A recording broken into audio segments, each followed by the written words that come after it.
Hello, my friends, and welcome back to another episode of Land Stories Live. I am your host, Dave Deniston of Generation Family Properties LLC, where our goal is to help hundreds of people just like you own land.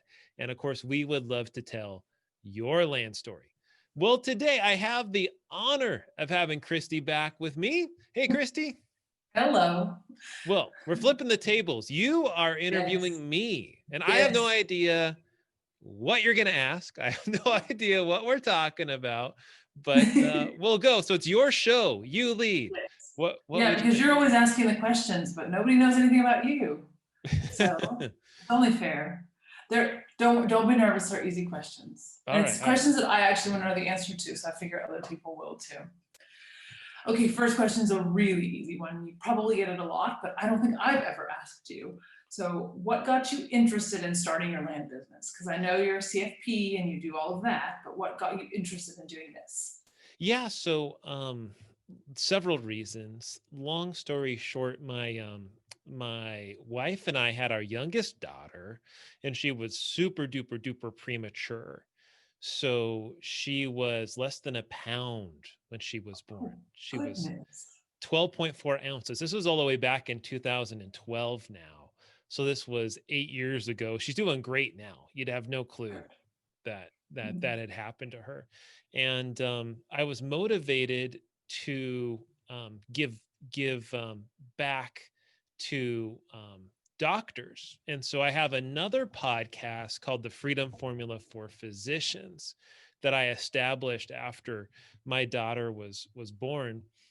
And I had a guy that came on there and talked about buying and selling land.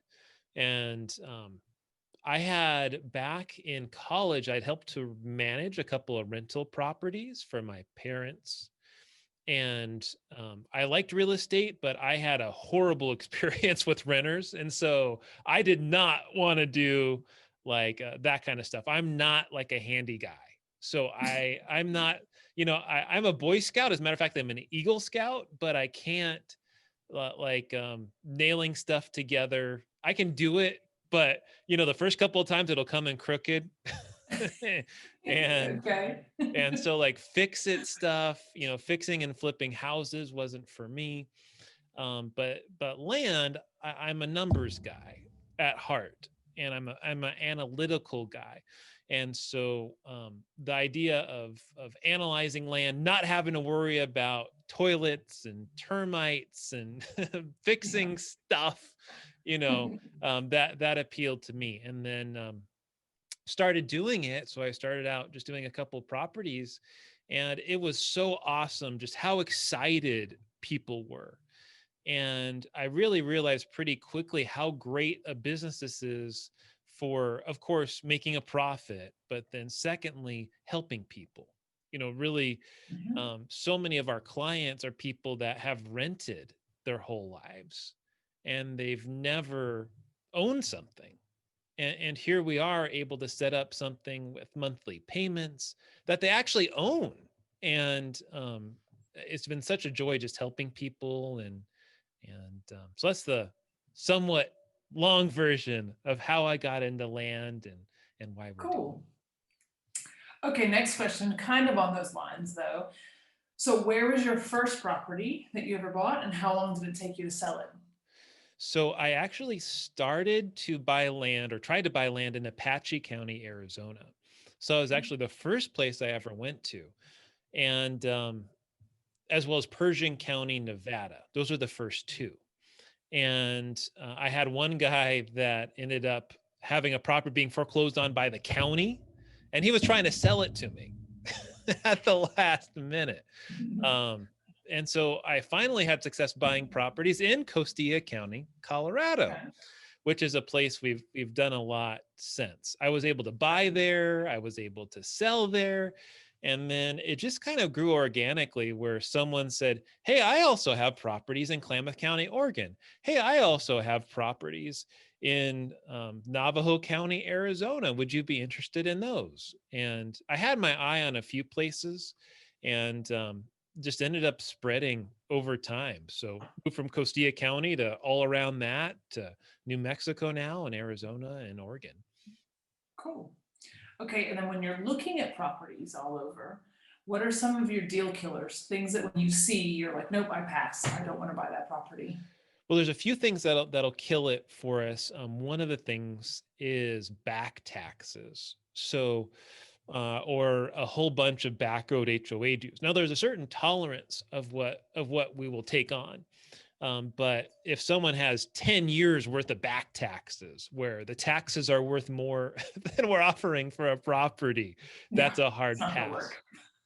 work. Sometimes if it depends on the state, but certain states, someone may have had a deed that was jointly titled husband and wife, but they did it as tenants in common rather than as joint tenants with rights of survivorship.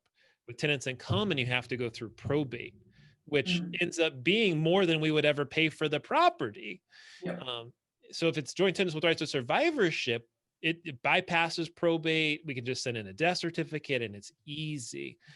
So something like that can cause us to pass on a property, or even accept a property perhaps that someone else wouldn't.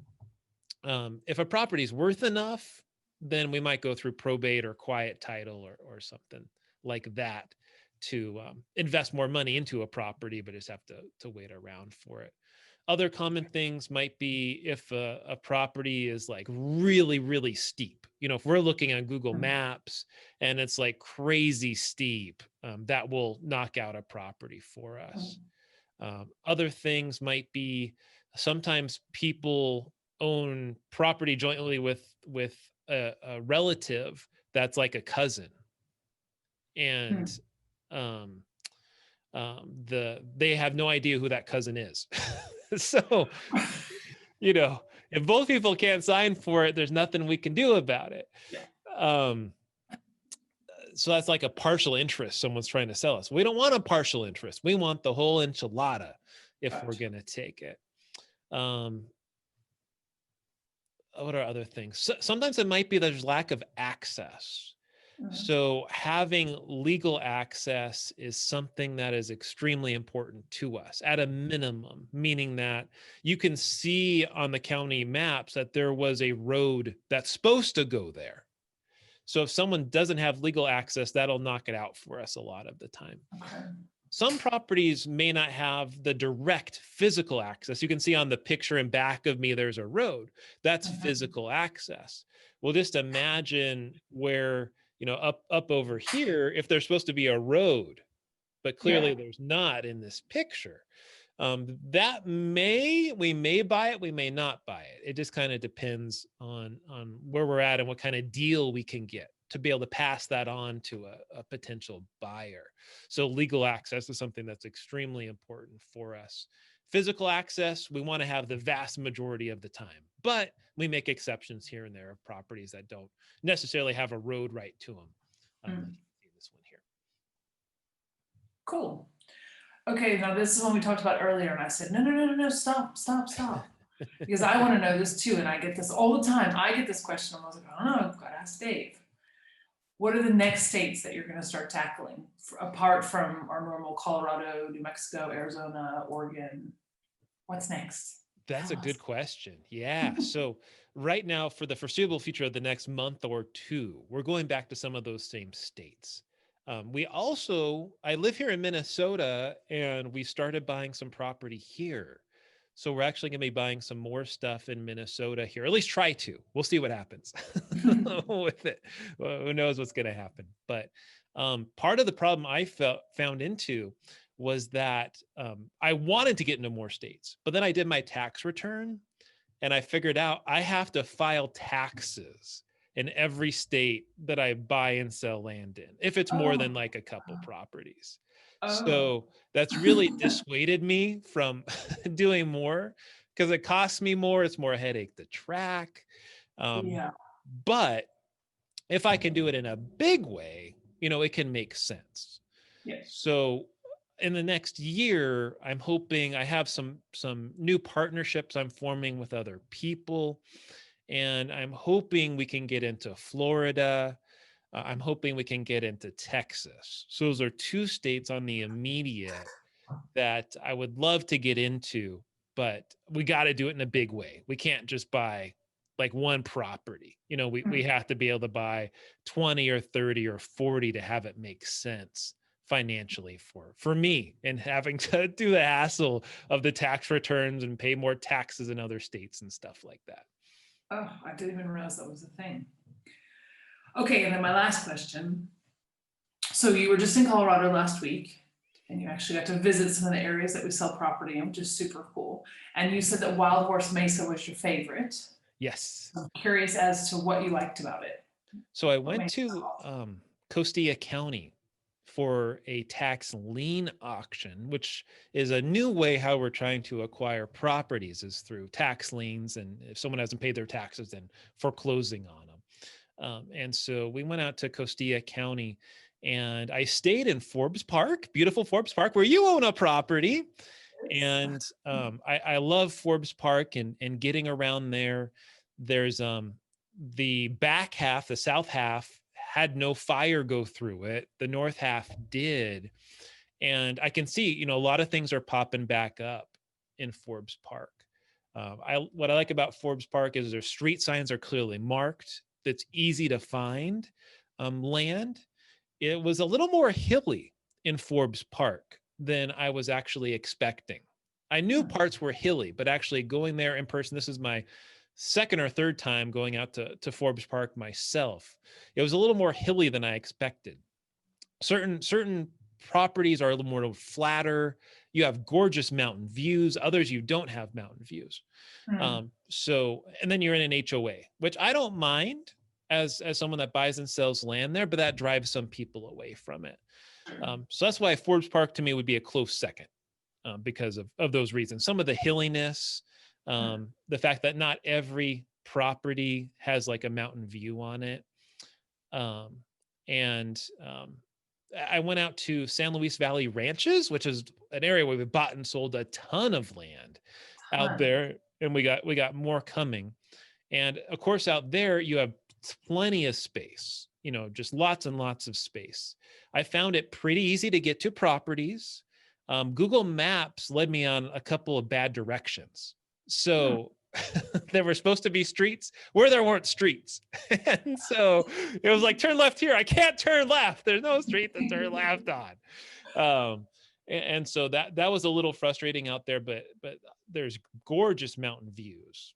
The way the parcel numbers kind of work out is if you look at San Luis Valley Ranches, they all start out 703. And as I was driving around there, I decided the best ones that I liked were 703-4s, 703-5s, 703-6s, and 703-7s. I've spent a lot of time in the 703-6 and 703-7s. And like we talked about earlier, there were some properties that had legal access, but no physical access, which I think the county, you know, if you go out there, you want to build on it, I think the county would clear it for you, because these are all county maintained dirt roads. But don't quote me on that. You'd have to talk to the county for sure. But it all looks very similar. Gorgeous views of Mount Blanca. You have tons of space. I mean, they're all like 5-acre lots. In a lot of cases, we buy 10 or 15-acre lots. But they all look pretty similar at the end of the day. So you kind of know what you get. Then I went to Wild Horse Mesa, which I wasn't exactly sure what to expect. Wild Horse Mesa, I now think of as kind of a cross between San Luis Valley Ranches and Forbes Park, where you have kind of some high desert things in there, but you also have some trees. They're not the same tall trees you get in Forbes Park. I found it very easy to get to. Like Forbes Park, there are lots of street signs.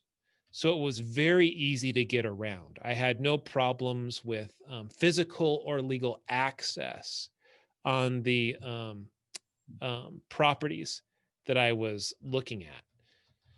So that I liked about it, just how well laid the street signs out were. Plus, the mountain views were fantastic. They were better mountain views, in my opinion, than in the San Luis Valley ranches, because you had the Sangre de Cristo mountain range all in front. So you could see that. You could see Mount Blanca from a lot of the lots. So you could see both mountain ranges really easy, and you're close. I mean, some of the pictures I took were just gorgeous. And you have the green that you get like in a Forbes Park. So for me, and there's no HOA. Depending upon where you're at, some views are better than others. There's also a reservoir. So you can have a beautiful view of the reservoir with some of the lots, as well as the mountains. So I liked Wild Horse Mesa best for all those reasons, because it's like mixing the two together. You get the best of both worlds in one place, to me. And to me, they're cheaper too. If you buy a lot in Forbes Park, like a similar size lot with trees, you're probably going to pay $8,000, $9,000 for a 2.5 acre property that's not burnt. Whereas here, you can get a 2.5 acre lot for like $4,000 ish. Let's say $3,500 to $5,000. If it's closer to the reservoir, you're going to pay more. But I think the value for the dollar is really good too. So if it were me, and I were someone that was interested in land, I would definitely prefer Wild Horse Mesa over San Luis Valley ranches and over Forbes Park in that area.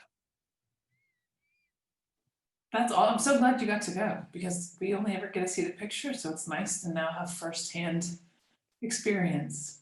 Well, and people look at, I think, a San Luis Valley ranches and they say, my gosh, 5 acres for, an incredible price, for, let's say $3,500 up to $6,000, somewhere in that range, which is incredible per acre. I mean, it's absolutely true.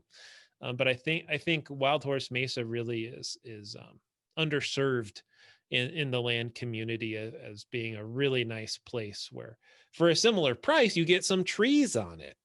Yeah. And the street signs are well marked. Google Maps didn't try to turn you off into the bush. No. Yeah, I would say cell signal was better in San Luis Valley ranches than it was in Wild Horse Mesa. I did lose cell signal in Wild Horse Mesa in a couple of spots. So I would put that out there, that cell service. And in Forbes Park, it was really good too overall, actually, surprisingly. Cell service. Really? Because I always thought Forbes Park didn't have good cell service. That's good to know. That's what I thought. I mean, it wasn't like amazing 4G speed, but I never lost my GPS, which I did in Wild Horse Mesa. I did lose my GPS, although with the satellite in Google Maps, I could still see myself on the map. It may not give me directions, but I could still look on the map when I was in Wild Horse Mesa to see kind of where I was at and how to get to places, which I figured it out just fine and didn't take too much time to go from place to place to place. Cool. Good to know. Well, that's all the questions I had. I just had 5. I didn't want to take up your whole day. Awesome. Well, I thought that was great, Kristy, and I know today we're not doing a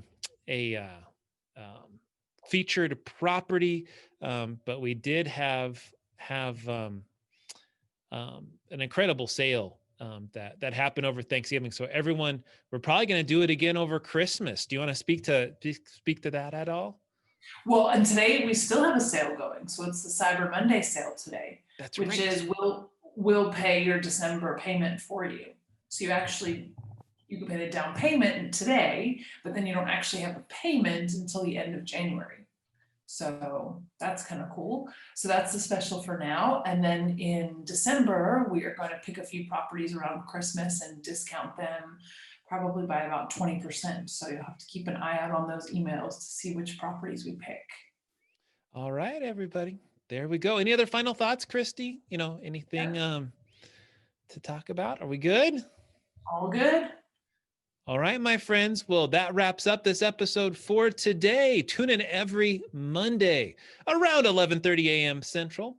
And if you have a question about land, send it to us. contact@genfamproperties.com. Or Kristy, if someone is interested in buying land, where can they reach you? So it's sales@genfamland is my email. There we go, everybody. Well, thank you so much for being with us, Kristy. Thanks, Dave. All right. See you guys. Bye-bye. Bye.